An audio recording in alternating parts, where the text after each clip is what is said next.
Um, okay, so I'm starting today to talk with these two paintings in the Met. The one on the left is by Titian, and the one on the right is by Courbet. Both of these are great masterpieces, obviously.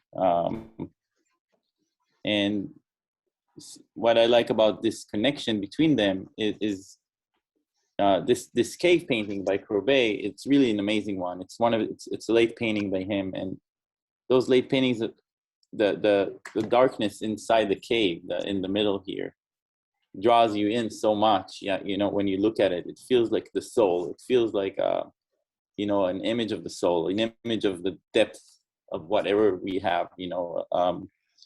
And there's just such a mastery in that ability. It's not a whole, in any way. It's full of everything, even though it's empty here. It's not. It's full of everything. It's magic, and there's something about this structure. It's obviously somewhere in the middle. It's a little bit off to the side. You go into it, and then water is coming out. Water is running. So that's kind of the metaphor of the painting and the subject of it. It's drawing you into it. And I think in the Titian here, you almost have that same inner grid, inner layout, so to speak, inner structure that draws you to this guy's heart to get to somewhere here. Even though this is incredible, and the gaze, and we've talked a lot about the triangles, which exists here. There's also something about the way you are drawn to his heart, to him, to whoever he is. And so I feel there's that connection between these two paintings. And the way Titian then paints this silver, this cloth, the translucent quality of it is related to this water. It streams out of this cave. It streams out from him, and it's such a magical way of painting here, because you feel the bones, you feel the body, and underneath it, that weight, and the way that cloth is so light on top of it and transparent. It's really such a beautiful, painting. So yeah, I see some resemble, the way this light comes out here, and you feel this light come, this water and this circular experience that you have to get to this, to hear something about that, just two great masterpieces in the Met here in New York. If anyone has any thoughts, it'd be great to share them. Please do. Would love to have a discussion.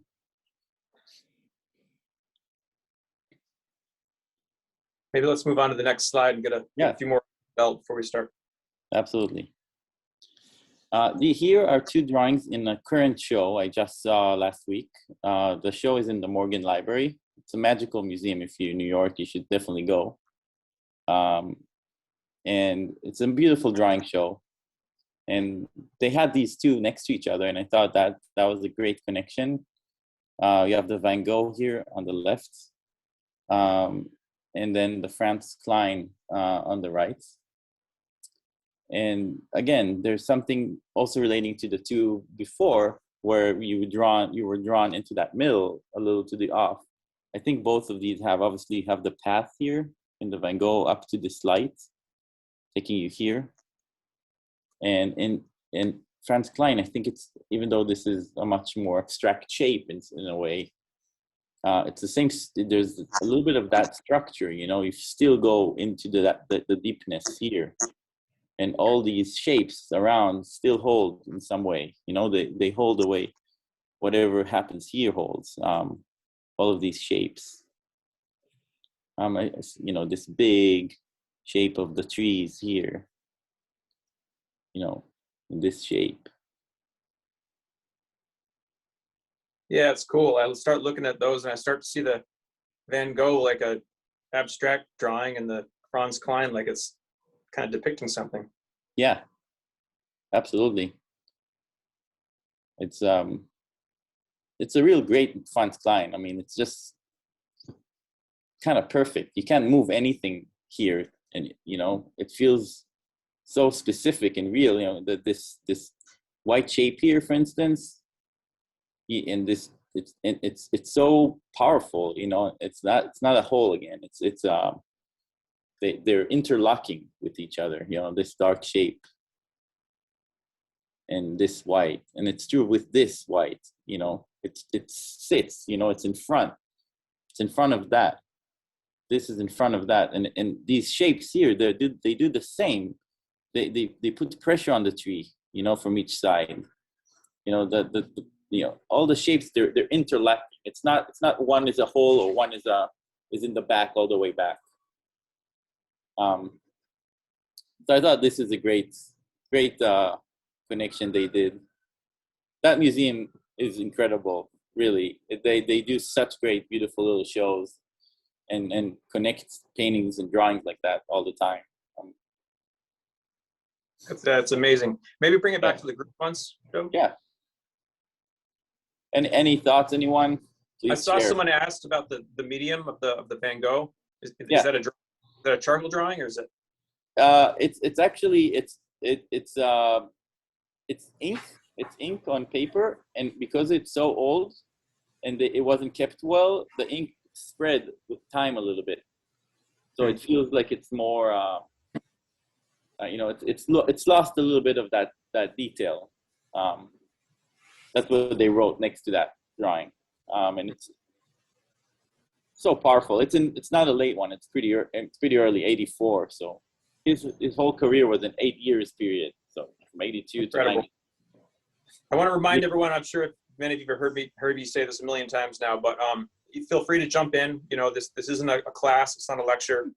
Feel free to jump in and feel free not to. It's totally fine. I'd like to jump in. Yes. Yeah, please. About the first one, the Courbet. Yep. You want to see it? Yeah. Okay.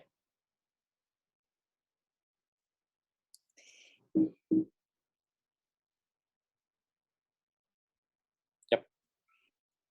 It's interesting that you saw the cave part is showing everything. To me, it is actually feels like a void that is totally equivalent of the rest of the painting. Mm-hmm.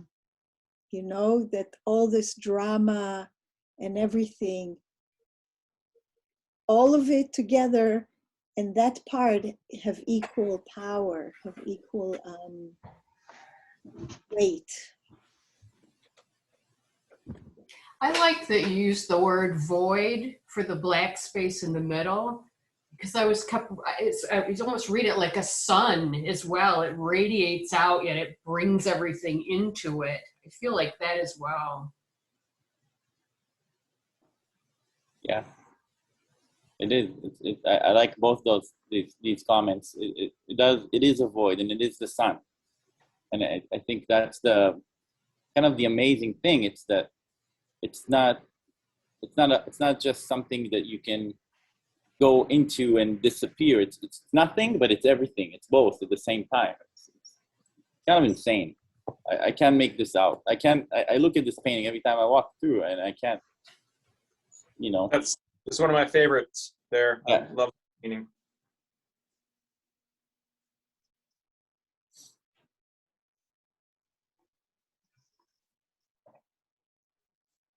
Yeah. I'll continue. Yeah, so I think it's continue. Here's two pieces. Also, the one on the right is a big painting in the Met by Balthus. It's called The Mountain. And the one on the left is in the Rubin Museum, which is a beautiful little Chinese and Asian art museum in New York as well. This Balthus is a great painting. It's very hard to see it in reproduction. But one of the most magical things about this painting is, again, these shapes that interlock with each other. And they're so abstract. They're so shapes. You know, even though you have the figures, they don't stop within the figure. Like everything continues. Everything is part. The figure is part of the landscape. The landscape is part of the figure. You know, everything creates. You can't stop looking. You can't stop moving everywhere with your eyes. You know, it's like, you know, these things in the dress. They're like the mountains. You know, here.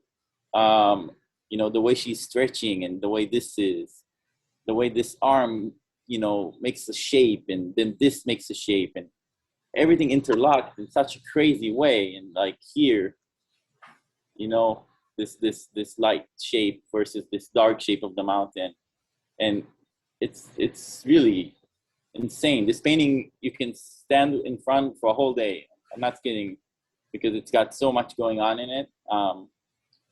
And he's a master. He's just a master.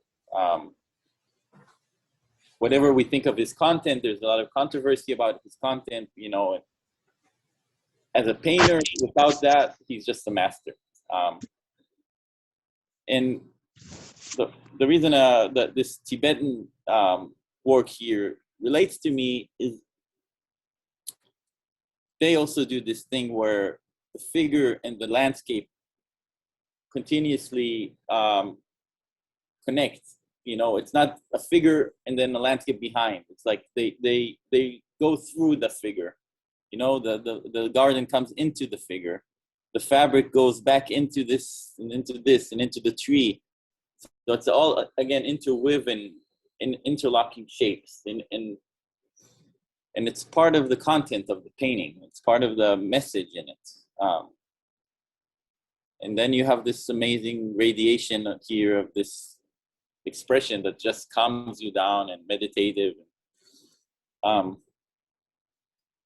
It's a beautiful painting in the museum right now. Again, very worth going to see. I can't, in terms of content, these are very different paintings. These are much more intense and not so much meditative in such a way, but such a good painter, you know, in itself. Yep. Any thoughts? Please share. Something Tony yeah. and I have brought up since maybe it came up the first or second time we were together, about the sense of commitment in a painting. Like, there's no question this is solid. I mean, is that part of what you were talking about when you're talking about commitment in a painting? Yes. I think the commitment part and is huge in any great painting, and you definitely feel it in front of these. I think when somebody puts so much time and effort, and this is painting by Balthus, for instance, is probably a very long painting. It's huge. You can see so many changes that he did. You know, I think the figures changed. I wouldn't be surprised if you take an X-ray and this figure was here, you know, and this figure was here, and everything moved around, and you can feel it in the layering, and that commitment, that work, and continuous work every day, and putting all the hours, however long that it took, you know, that is what makes the painting keep revealing more to whoever is looking at it, versus kind of dying out. I think great paintings like that have commitment like that, they keep giving you more and more and more. That you don't stop getting more information, more joy, more something. Yeah. So, and I think it goes back to that. Yeah.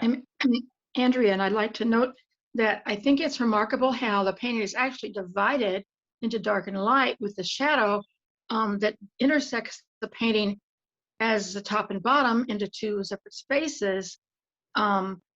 That's really supposed to be an odd thing to do, but it's just, it works so much. And the shadow of on her skirt is part of that landscape, like you said. But that division is just so powerful, of the dark green and the mountains and the blue behind it. I know. It's very strong, and the one thing, the reproduction doesn't even reveal more shapes that happen. It's kind of incredible with this painting to see it in real life, how much you get even more. But I 100% agree. Yep.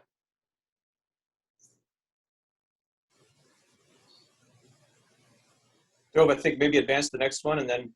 Yep. Here are two pieces from the Met. On the left, you have the Veronese. This is a big painting, a huge, gigantic painting. And it's next to an Indian miniature from the 16th century, 15th century.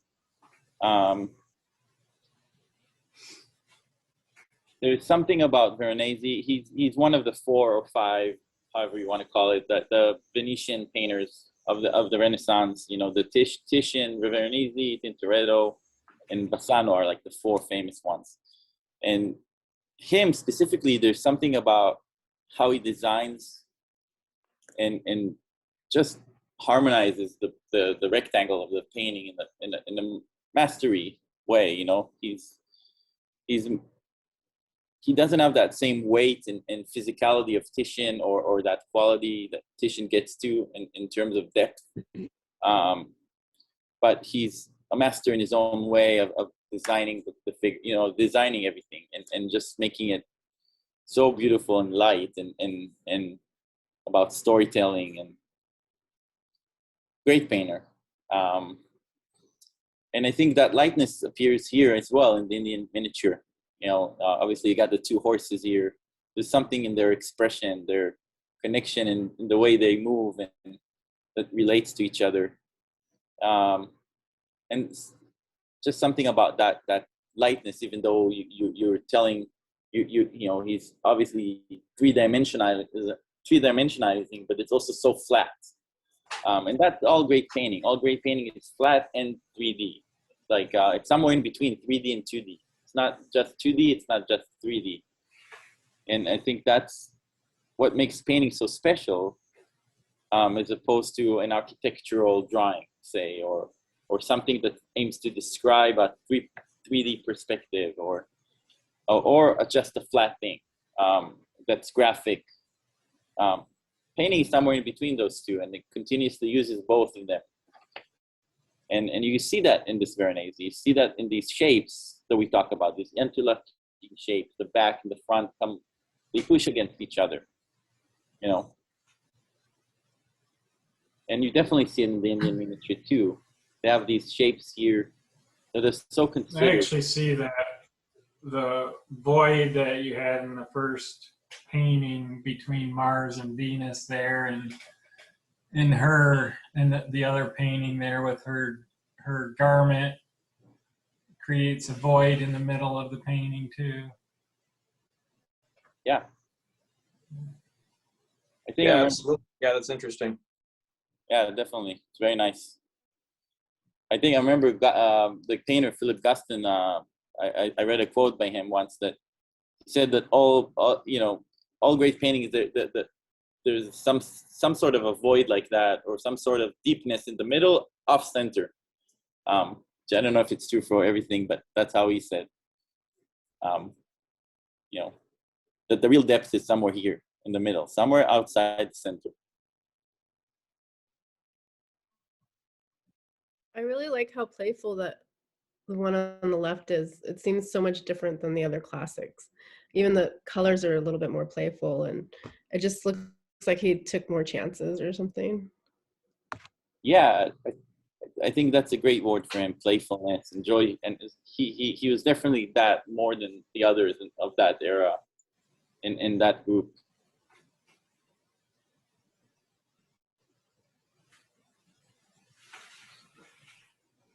I'll go to the next two.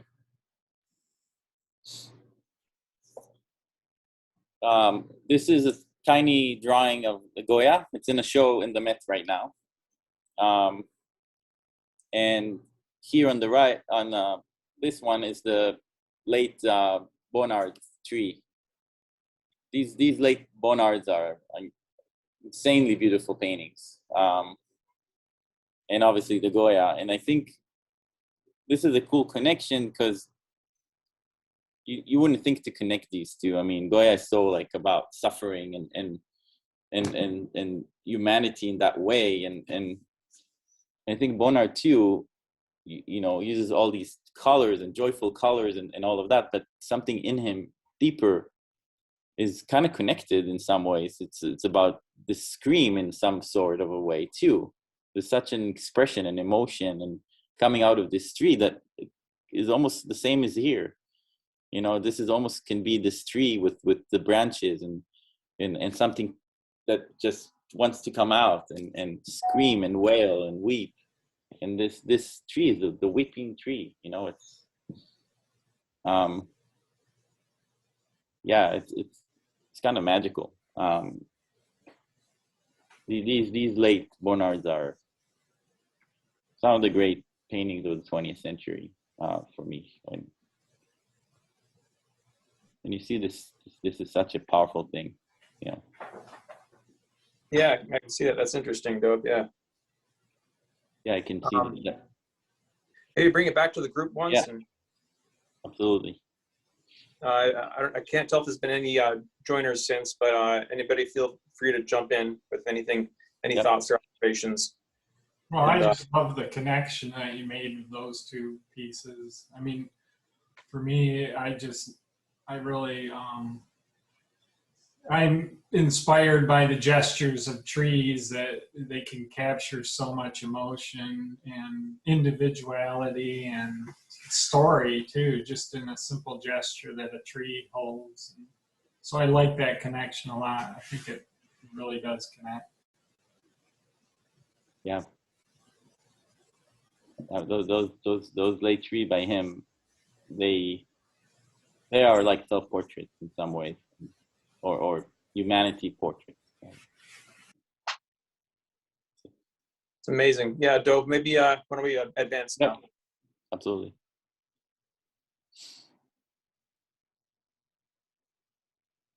This is Gauguin from the Clark Museum here on the left, and on the right is flowers from the cloisters. Obviously, the connection is just something in the light and the yellow. And is it like a photograph that you took of flowers? My niece took it, actually. Oh, nice. Yeah, that's kind of neat. yeah. It's there's something in that Gauguin that's very special in some way, and you know, the way her yellow dress and evocates, you know, kind of radiates, and so that's kind of what you get from looking at the flower. I mean, obviously the flowers is nothing can be like that, but the photograph is actually composition wise. She did take a very nice photo with the solid black in the background. That it's, I don't know how old is she, she's but 21. 21. Okay. Yeah. She has a good eye for photography. There's a rule of third right there that she follows. Very nice. Yeah, I agree. Yeah.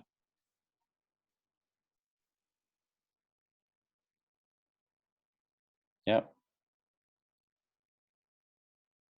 And the flatness at the bottom of both the painting of the dress that kind of pushes back, and then the photograph does the same with that shadow dropping down, kind of pops the flowers forward and pushes the foreground back.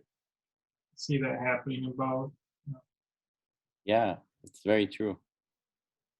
I want to say something about the the color on Paul Gauguin. The yellow and the purple are almost opposites on the color wheel, which gives that sense of intensity to this work. Well, Yes. Actually, you know, it's intense. The colors are so intense. I agree. And he doesn't get enough credit for what he actually did in terms of, you know, he he was basically the teacher of everything that came after him. You know, Bonnard was basically his student, and Matisse and all those guys. They looked to Gauguin, who liberated color in a very powerful way, and thought about it in a different way up until him. Again, he's very controversial in other ways, kind of like Balthus, and those need to be addressed and obviously a part of that. But as a painter, he's pretty incredible. Well, the hands also are quite large, which it puts the emphasis on her sense of prayer. There, he's emphasized the size.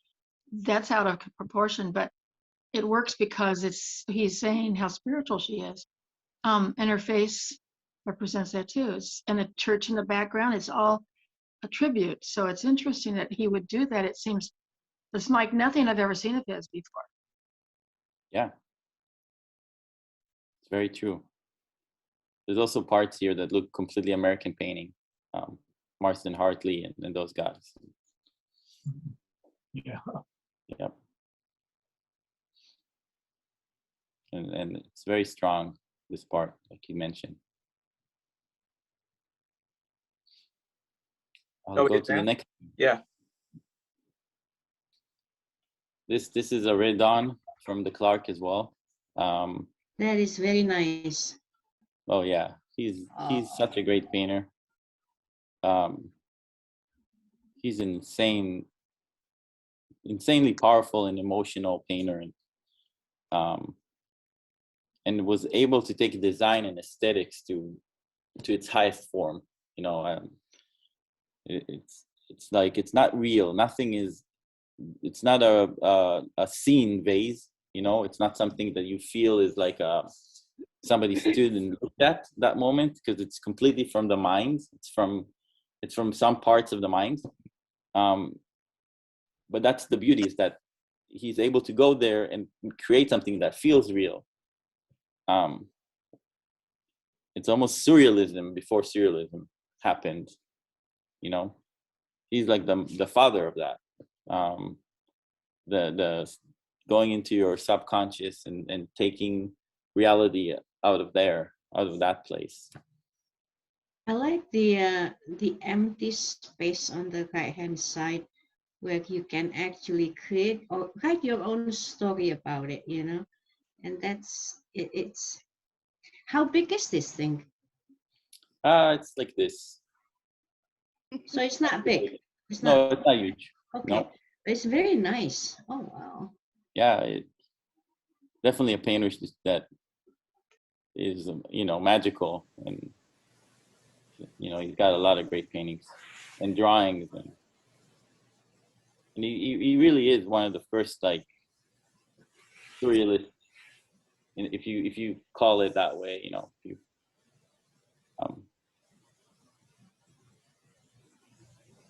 And you have the Japanese print here. Just the expression and in that emotion, in that pose, as it relates to the Redon. Can you zoom in on the one on the right for a touch? Yeah. Sorry, it's not the greatest reproduction.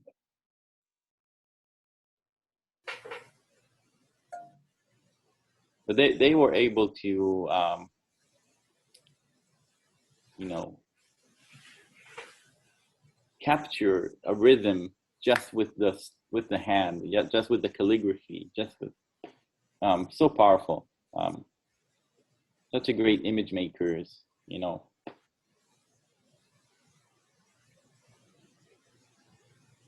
I feel like on the one hand, Japanese artists are minimalist, but then in these older ones, they try to fit everything in, like the clouds, the waterfall, you know, the river, the kaizeki meal, you know what I mean? It's like, it's Absolutely. so intricate. It's really cool.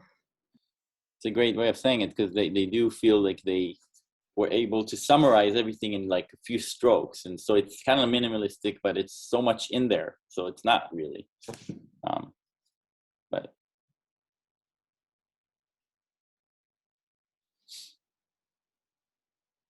I'll go to the next two. This is a connection that the Met did in a recent show, which I really liked. You have this Japanese print here, and you have this Degas drawing here. There's just something about this diagonal that runs through here, and her hand, and this diagonal that runs here. You know, just the way the spaces kind of work, that felt really, really strong. You know, it's almost the way the drawing and these shapes create shapes in the page, in this rectangle, are similar. You know, this diagonal here and her diagonal here, it's very strong.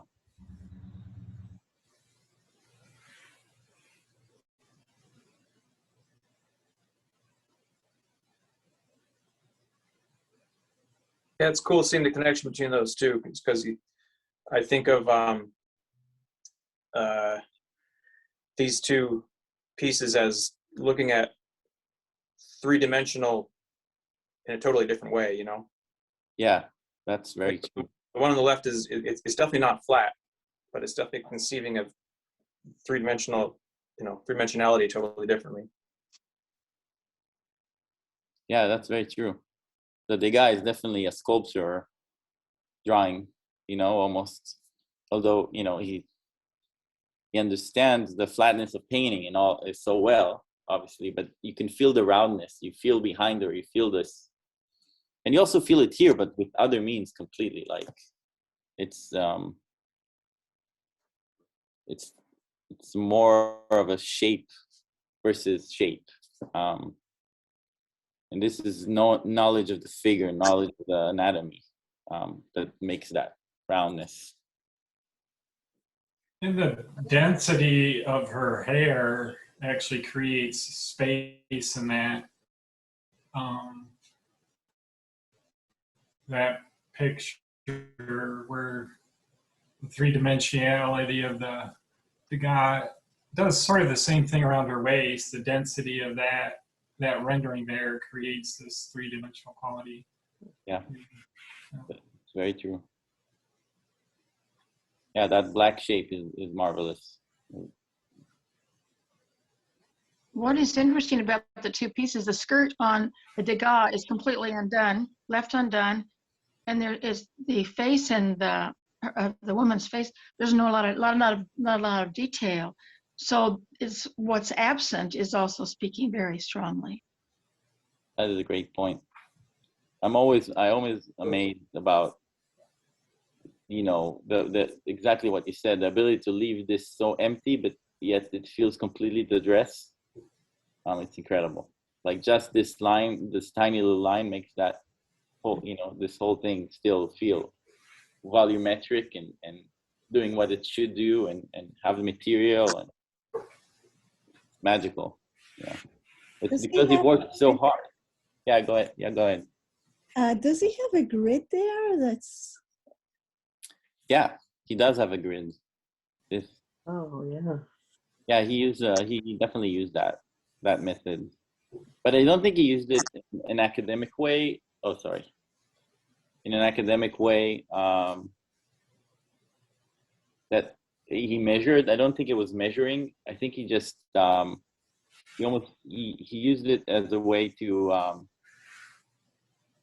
I think almost question what he's seeing, you know. Way of engaging. Yeah. Personally, I don't like if it's used as a system. You know, I see that sometimes, and if it doesn't make sense, I don't really, you know, if it's a system, then I don't care for it, but I don't think it was for him. I think for him, it was really, truly a way to question and find things. What is the name of the Japanese painting there? It's called a courtesan from the 18th century. It's Utumaro is the artist, and he did a lot of these. It's comparing the two, both of them involve dancing. As a courtesan during that time in Japan, Very true. She's probably also dancing before she's doing what she's doing. So it's kind of fun to compare. Yeah, they're both in a theater setting or in a stage Right. setting. I didn't even think about that. It's cool. Also, just now, just this hand here is so. If you look at this, so beautiful, and then also in the Degas, the hand here. Yeah. How much you see how much he moved the hand so much and tried to figure out how far away it's going, how far forward it's coming. You can see how the hand moved all the way from here all the way down to here. He raced and re-raced, and the shoulders probably moved from here down to here. And yeah. Was the drawing by Degas actually a drawing before he created a sculpture, or is just a drawing for the sake of drawing exercise? Because it seems like the grid makes it look like he is just doing the practice drawing, and yet it's actually enhance the art as a whole. So I was wondering whether that is just his sketches or he actually wanted to have that grid on purpose there. So I think that he thinks of drawing, sculpture, and maybe even painting almost in that way in the same way. I don't think he, his subject is almost is space and form, most more than anything, and it's all about that creating space, creating that right turning and that right location of things, and I think when he's drawing and sculpting, and when he's sculpting his painting in there, that's what he's so great at, that he's a master draftsman, master observer in some ways, Right. If I understand what you're asking there, I would say I would also add to that I would say probably those lines are not meant in any kind of self-conscious way or in any aesthetic way. It was a tool. Yeah. Entire thing's done very in a kind of a practical way, and the almost it's not accidental, but for the sake of the point, almost accidental byproduct is a beautiful drawing. But it's how his close observation and he's trying to work something out, and this is the natural result of that. Yeah, exactly what I feel. I'll move to the next. When he finishes. Oh, wait. Yeah. When he finishes that drawing, he just makes certain ones very dark to bring it out. Just a few of them, and in the same way, that shape of the hair and the cloak that she's wearing, it's the dark part to bring out the rest of it. The line around her waist. Yeah. And under the leg. I think those happen also because it keeps going back to these locations, and that they're like anchor points. They're like they're what anchors him. That's how I see it. So yeah, they become darker because he keeps going back to them. He keeps using them to figure out the rest. Right, he emphasizes. even in the when he's done with a drawing. I mean, it's the emphasis there. I think you're right. They're emphasized and they're there, but I think that it happens. I don't even think he knows why. I think it's just part of the process. If that makes sense. I wonder what it says in there. What that writing is. That's in French probably. Yeah, I wonder what it says. I don't know.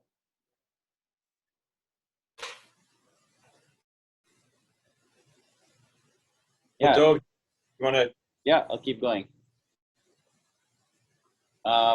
You have again 2 paintings from the Met, the Renoir, the family on the left, and the little Giotto painting from 1320 that they own in the Met. It was part of a big altarpiece with many paintings, but they just have this one. There's something similar in these artists because they're both so solid. I mean, I can't, the word that comes to me when I think of Giotto is solid. It's solid. Everything is so, a floor is a floor. Everything sits on it the best you can feel, And so I think this floor as well, this, it's so solid. It's like, my God, how hard that is to do, to have this woman sit on the sofa and the girls and the dog, and it's all completely countered with the floor that holds them, It's a huge painting, it's gigantic. The Giotto is small, very small. But him too, it just, you feel this weight. These people stand, they have a weight in there. Everything is sitting on the ground. And if you say sitting on the ground, and yet there's something floating in the background, and it's also something floating on the right. wall Renoir too at the same time. So it's you're right. There are a lot of things that is grounded, but there are a lot of things in life that is just floating right there. It's. I think as an artist, we are somewhat grounded, but also we are floating all the time because we're looking for something. Not that I know the mind of other artists, but no, I think you're right. I think it's it's a certain contradiction that is, it's like a bag of contradictions, painting in some way. And it's like, it's true. She is floating, but she's so solid as well. It's insane. And her too, she's a shape that's not connected or connected, but almost abstract shape, like a flat shape next to it. But she's also very volumetric and sitting. That contradiction of the two-dimension and the three-dimension, that it's in between those two. That's the poetry. That's poetry. That's. So when you compare these two, when you decide to put this thing together, these two together, what attracted you to put this thing together? Was it because of the dark shape of the two women? One is somewhat reclining and the other one is basically reclining. Is that what attracted you, or what made you put this thing together? I kind of understand why you put it together, but I just want to. It's mostly here specifically. It's just the painters. They're very solid. Like they're there's just something about them, And as in specifically Renoir and Giotto. Yeah, that's something I feel about them that specifically is solid and connected in some way. But who knows? It's not like an idea. And the beautiful thing is that you can reconnect many of these pieces with each other and find other connections. And I think that's what's so cool about the Metropolitan Museum. I said that in the first time we talked. It's just a place that doesn't ever let you just, you can look at one thing and it's obviously it's incredible, but you always relate it to others. You always relate it to other cultures, and you relate it. And I think that's the powerful thing, because there's no progression in art. There's just other modes, and things relate. Things, but here is somebody, very far apart in some ways, 500 years or so, and they're connected. It's the same visual language. It's the same, it's the same stuff.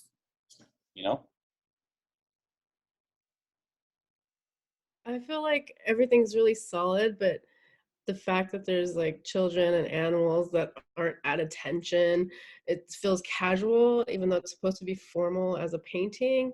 And like, even like the curtains kind of like flowing. There's no like, it's structural, but it's like, I don't know, relatable. And she obviously just had a child, and I don't know, there's an informality about the feeling. Yeah, you're right. I mean, it's like the kids had to get dressed up for that. And they obviously don't want to be dressed up. They probably want to be outside playing or something. Yep.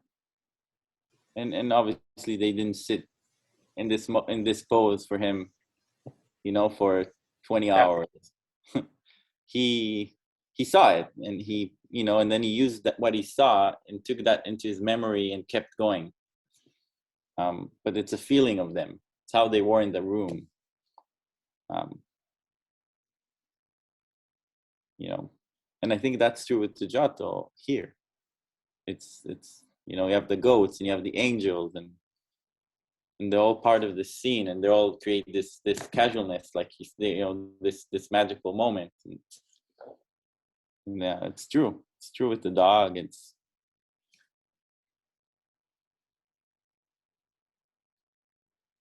Yep. I'll keep going.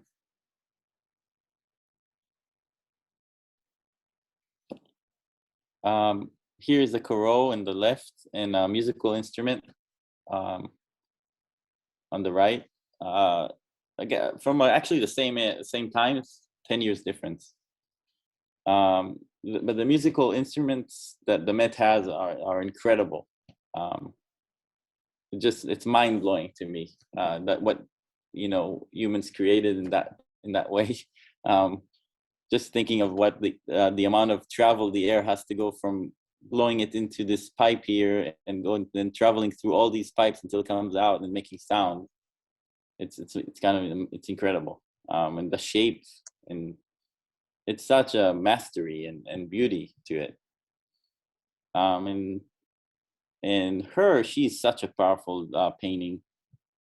The expression is so specific and passionate and dramatic, and you have to think that it's almost they can be a metaphor to each other. This is human, and her expression and what's inside her that creates this music or comes out in that way.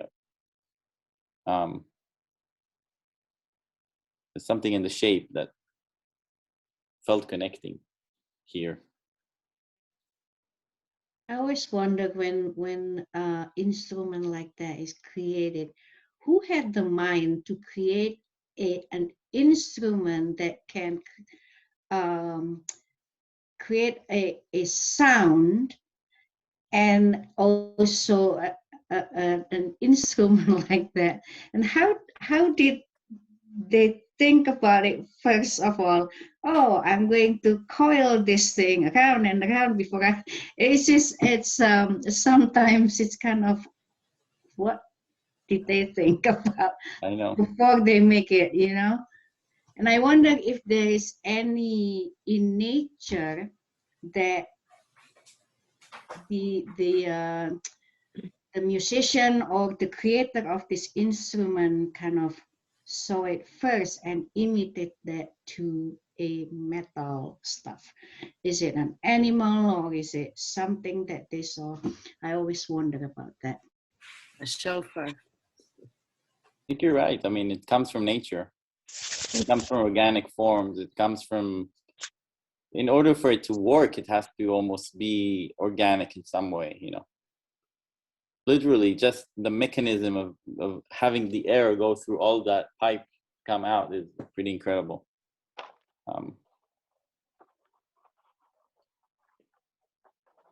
It's definitely an interesting comparison. Yep. I definitely would not have thought to put a tuba next to a kuro, but it works. Well, I think it's cool because I'm getting this kind of figure 8 shape with her hands coming together and coming up and still like making this round oval shape around her face, which is like right what's going on with the tuba. It feels very inside itself somehow.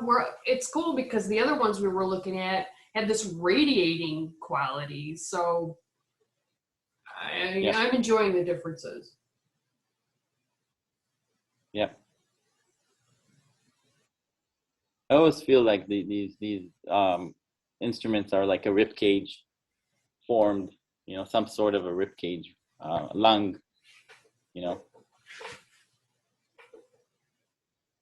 I'll continue. Hey, Dov, before you move on, we got 5 minutes here. Just letting you know. Yep. This is a Matisse and an Indian miniature. I'll just move through it a little bit. This is a Millet figure who was, you know, one of Van Gogh's, Van Gogh admired Millet, next to a monk from the French 15th century. Here is my painting.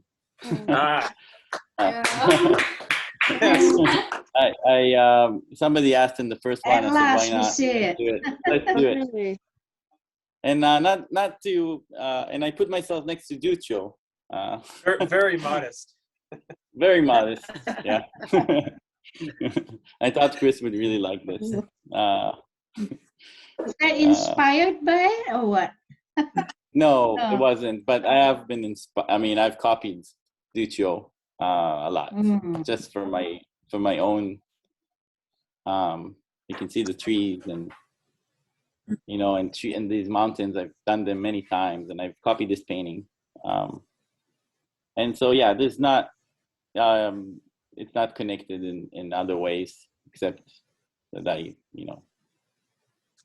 he's such a great painter, you know, and I admire him and I learned from him. Yeah, it's a funny painting. This is from a movie. I paint a lot from movies that I see, and I try and take that subject and from the story from the movie, and then kind of use that as a sort of a narrative, and tell the whole story of the movie in one image, as opposed to a comic strip. This is trying to kind of capture the whole feeling of that story. And then I often find that these stories, even if they're very popular movies, they kind of they have a certain pattern to them.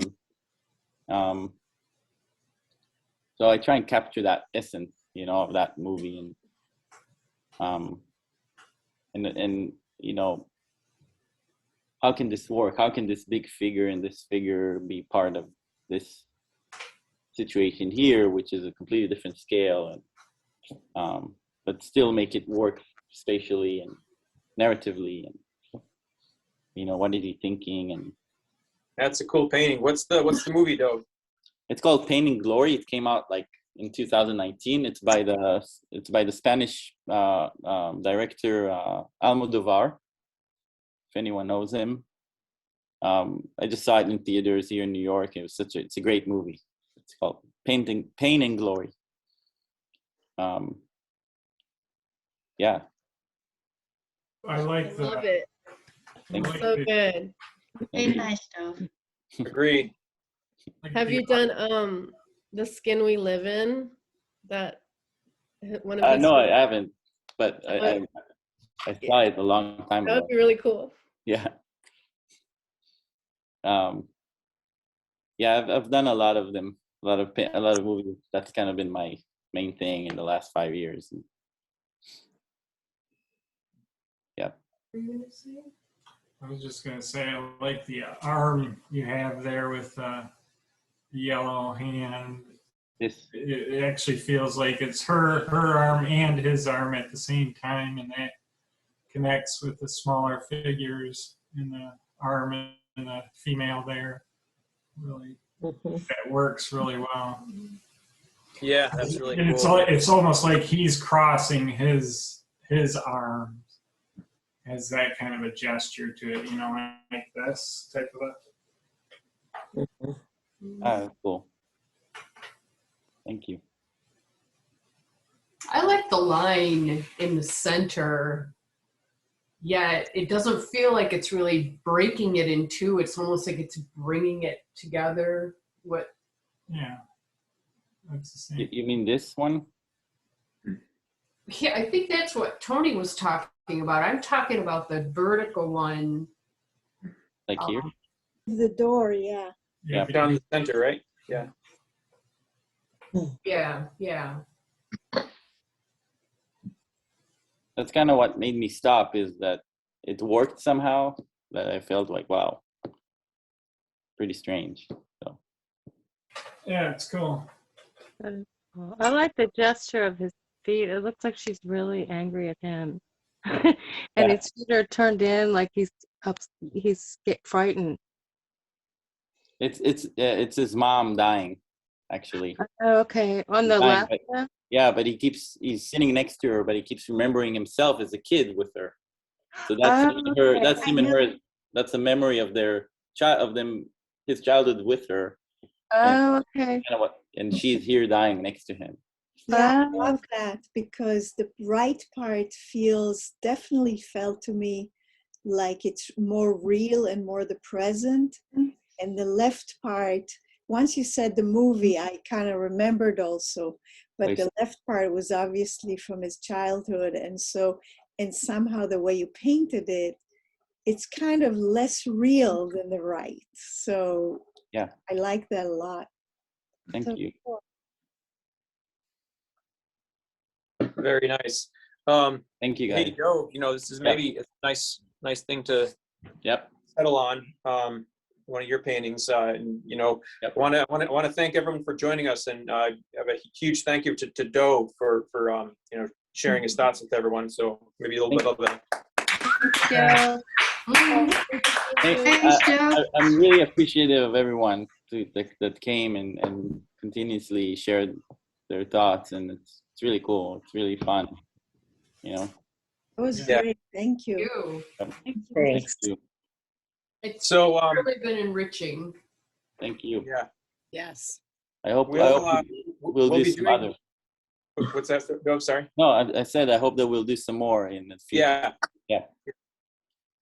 And obviously we'll be in touch with everyone, and yeah, again, Dov, thank you so much. Really, really, really cool.